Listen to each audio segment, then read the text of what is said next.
Well, it's finally stopped raining. What a miserable morning it started off this morning. It was super misty when I came out to feed first thing. Couldn't see, you know, over the farm over the way there. Couldn't see anything over the river or whatever. I thought, oh my goodness me, waiting for a dry day to harvest these onions. And I'm not going to wait anymore because if I keep waiting for another long dry day or a couple of days, it's not happening. And as you guys know, if you've been following for a while, been waiting what feels like ages to get these for different reasons. So I'm going to get them today and I'm going to work out which ones are the best onion varieties, because this is the best harvest, the best onions that I've ever grown. And I have a few feelings as to why that is. I'm going to remind myself what the different varieties are. They're all from seed. I'm going to try and replicate that again for 2025. So if you're new and you have no idea what I'm talking about, this is the onion bed that you can see clearly there. There are some onions under here as well. A few explainers first. So these beds here, which we're going to be working on over today and tomorrow, harvesting potatoes are obviously in that bed, you can see those. This is the priority for today, the onions. But these beds are brand new to us this year. Stephen, my husband, created them and we filled them with compost, which was our rotted down horse manure. But then also we ordered in some compost from a local landscaping company. Unfortunately, it's turned out that also brought bindweed onto our plot. So this is a home plot. We have this at home, and unfortunately it's brought bindweed in. We have it nowhere else on the property. It's only in the beds that we put this topsoil on that came in, which is a couple of beds over here and these guys here. And I've been trying to take it out as best I can. Obviously, when it's amongst thick foliage, you can't get the roots out well, but any that I come across when I'm working today, you can see there's clumps of grass and things, not worried about those, but I'm going to take that out and I'm going to get rid of it completely separately. I have been keeping a closer eye on it and hopefully we're not going to come across any, but if we do, we'll make sure that we get it and dispose of it separately. I'm not going to be putting it in the compost. So that's the first thing. New beds, bindweed, hopefully no bindweed next year. The next thing is, you might wonder why some of this here looks slightly different to up here. I'm not on about the size of the onions, I'm on about the actual bedding. What I did is brought some goat bedding out. So our goat bedding, or all goat bedding, is classed as a cold manure. So you can put that on directly as a mulch and it won't cause problem. It's not going to burn your plants. However, when I brought this out and I started putting it on, it smelled really strong. And I thought, a little bit concerned about this, that it's going to be too strong for the plants, too fresh, and I didn't want to end up ruining or wasting any of these lovely onions. So I put this much on and then stopped and thought, let's see if it's made any difference. Looking at what I've seen already, it doesn't look like it's burnt anything or caused any problems, so that's good knowledge for the future for me. And then I can just top everything with the goat bedding as a mulch, just to keep the moisture in, suppress a few weeds. Clearly it's not done a fantastic job at that, and also we've had a mole activity, which yeah, I'm not very happy about. Maybe Rodney will find it today. He's in the distance. If you are new, that's little Rodney that comes out and does some of the gardening with us. So the plan is I'm going to pull each of the onion out in situ, get a bucket for all of the weeds, get all of the weeds sorted out, any bindweed separated if there turns out to be any. And then when they're all out, I'll then be looking at the varieties to say which one do we think is the best. There's a few in here. I did put a few in just to test. These ones here in the goat bedding were actually put in later, so they're not in the comparison. It's just these guys here. And also I've got a few shallots in the corner there that are ready to go into.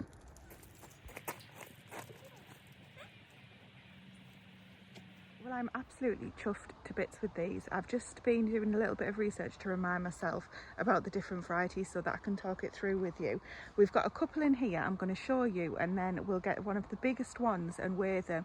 But at the end of the day, it doesn't matter how big they are or how much they weigh if they don't store very well, but more importantly, if they don't taste very nice. So what I've done, you've just seen, I've just gone along and I've just pulled apart from these two, I've just noticed 3. Oh no, that was out.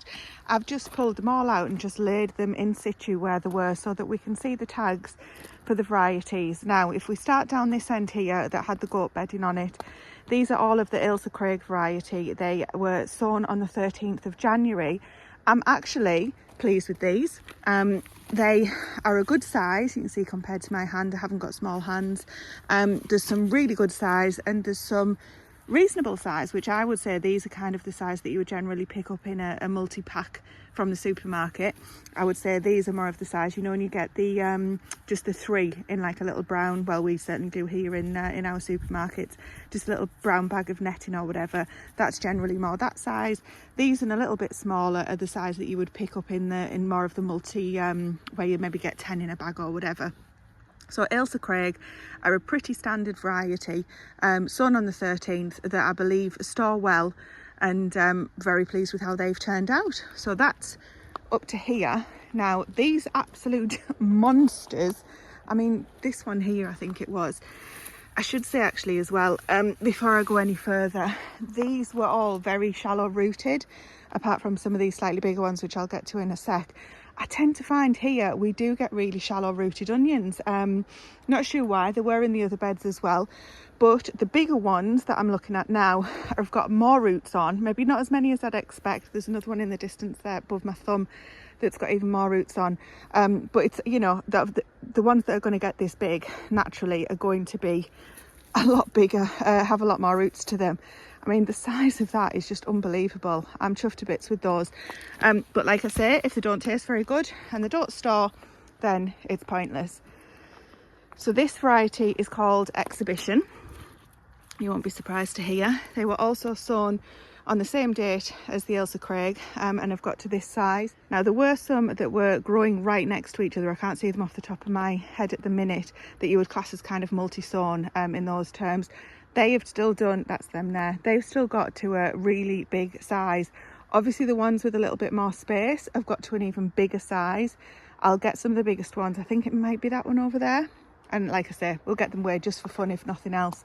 Now that takes us up to here. So this is the Exhibition. From this row here, you can see the difference in colour down over. Now, these ones here, also sown on the 13th. This is Sturon, S-T-U-R-O-N, 13th of January again.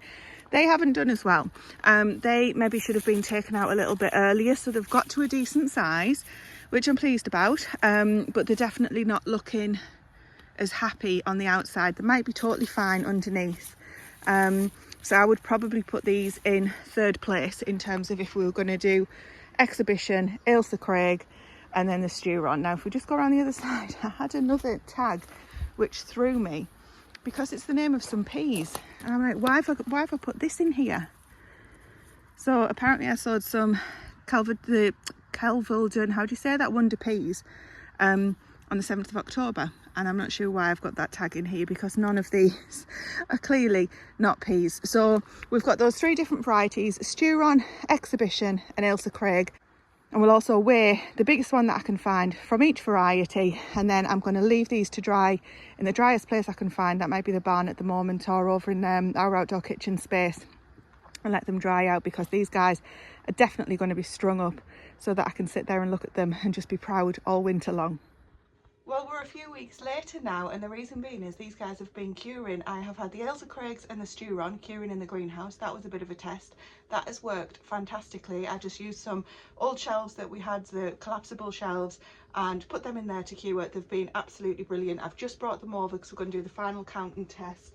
These guys, the Exhibitions, are a lot bigger and heavier, and there was more of these.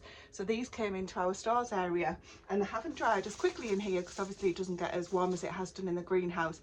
If it had been the height of summer and we were having heat waves and things, fat chance of that, I wouldn't have put them in the greenhouse, just as a side note. So these are dry enough to string up, which I'm going to do, but they're not as dry as the other ones. However, for the test that I want to do, which is just to weigh them, it doesn't matter because these are definite winners in terms of weight. So I've picked the biggest one of each, and then we're going to do a final count, and I'll let you know the weights of the biggest onion of each variety, and we'll add them to the count of the other onions that we harvested earlier on in the year. You're going to have to excuse the noise of Stephen working in his workshop. He is knee deep in a project there. Look at the weight of this. I'm going to let go of it so that it can settle down. This is 1242, 1.24 kilos. That's 1,243 grams of this Exhibition. I think this is my largest one. I'm not going through and weighing every single one of these guys, just picked what looked to be the heaviest one. And out of the Ailsa Craigs, which is this guy here on the right, they are a more rounded variety. So all of the Ailsa Craigs are here. This is the largest one. I've already checked this, and that comes in at 395 grams. So it's like a third, and this is the Sturon that's the heaviest, and this comes in at about 440 grams. So yeah, I mean, there's not that much difference between the Sturon and the Ailsa Craig, but if you notice, overall there's probably a better example here. The Sturon is a much flatter onion and the Ailsa Craig is much more of a rounded onion. Having said that, I'm really pleased. After a couple of weeks though, I'm really pleased with all of them. I can't even imagine cutting into these guys, to be honest. So we'll have to see how that goes when I do a video on that, because I will do a taste test video to follow up. Obviously, I don't just want to start cutting into them now when we don't need them. So as and when we need them, or as and when we start using them, I'll come back to you guys with an update. But I'm absolutely thrilled with how these have turned out, and the final count is coming right up. I've just done the maths of the ones that we harvested last, which you guys saw in this video. We've got 25 Ailsa Craigs, 43 Sturons and 74 exhibition. So what I've done, just purely to entertain myself, I've taken the average weight of them, and all in for those onions, that is about 70 kilos of onions. Obviously the exhibitions, some of them are a lot heavier than the others, and if you think that one exhibition that we weighed is like 3 of the Ailsa Craig's weight basically. So I'm really pleased with that. 70 kilos of onions that we're going to start. These are our storing onions, so I'm hoping they're going to be storing onions. I'll keep you posted on that as well. So that's going to see us right through from the winter, which we won't even be starting until it's actually nearer Christmas, and they're going to see us hopefully right through the hungry gap up until we get our next lot of onions next year. But do remember, if you've seen on my other videos, if you haven't, we harvested, let's go down here, onions previously earlier in the year. So these were our autumn and winter sown onions. These guys, remember, we're all sown in January, and the other ones that you've just seen down beside me here were sown as sets in the autumn, which I'm going to be getting in again on an upcoming video very soon, hopefully. Haven't even got them yet, but we'll see how that goes. I'm going to be doing sets and seeds again this year because I find it really interesting to see the difference. The seeds definitely bolt less than the sets, that is an absolute given, but it's been a really weird growing year, hasn't it? Anyway, so the total number of onions that we've grown, I need to remind myself, one sec, knew I'd forget, 142 of those 3 varieties that you've just seen, and all 3 of them I will definitely grow again. The Ailsa Craigs and the exhibitions, 100%. Bear in mind, we haven't actually eaten any of these yet, but I have had Ailsa Craigs before, and I'm sure the Sturons as well will taste nice. I'm pretty sure we've had those. Come back and keep an eye out for those videos where we're doing the taste test. Haven't had the exhibitions before. That's the one that's going to interest me the most because of basically the size that you get. If they taste nice, I mean, they're really worth growing. This might just be a freak year and they don't normally get that big, but given that's the name, sometimes though with these show, the ones, the veggies that you grow for the size rather than the taste can let you down. The research suggests that I've done suggests that it won't. It suggests it's going to be nice. So fingers crossed, but I think we have definitely got a year's worth of onions. With these down by the side of me, I'm really excited. I think this might be the first time we've ever grown a year's worth of onions. So keep coming back, you'll find out, I'll let you guys know. But for now, I've got a million other things to be getting on with, including the potato harvest, which is one of the next videos coming up. So I'll hopefully talk to you very soon. Thanks for watching.